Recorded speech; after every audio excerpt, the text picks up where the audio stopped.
Hello, everybody. Tom's back this day in baseball again, changing up our format a little.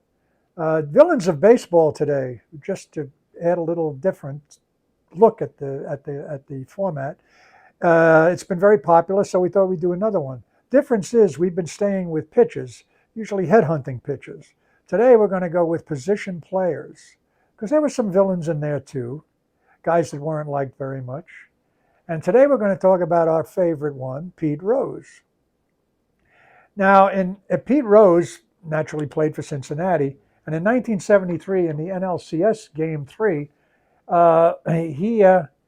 he slid hard into second base to break up a double play attempt, and he collided with Mets shortstop Bud Harrelson.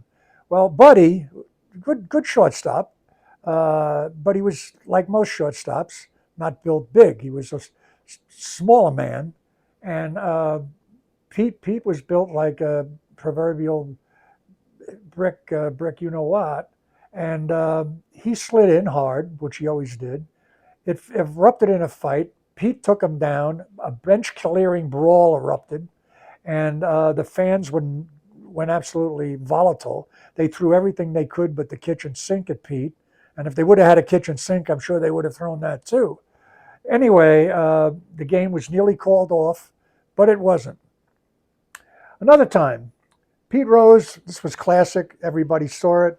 Pete Rose versus Ray Fosse in the '70 All-Star game. He slid headfirst hard into Ray Fosse. It was a legal play. Ray Fosse himself said he didn't do anything wrong. He played the game hard. He slid hard. And in doing so, he broke his shoulder, put Fosse out for the season, and Fosse never ever returned to the form that he was. But he never blamed Pete for that.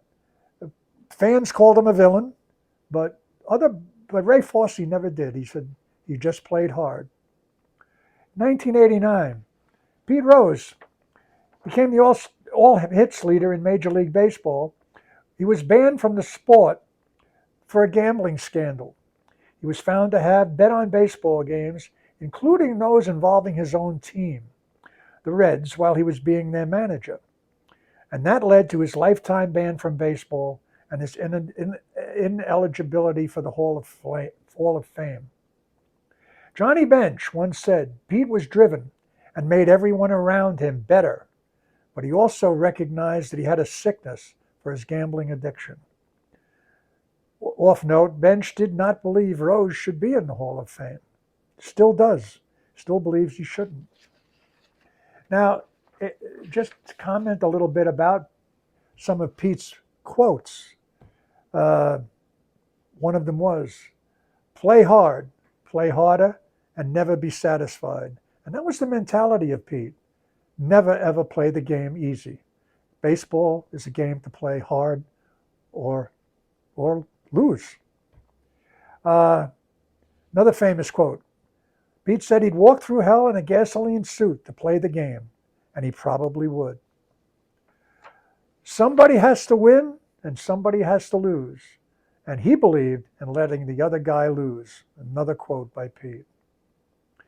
Now, I'm going to end it all with, should Pete be in the Hall of Fame?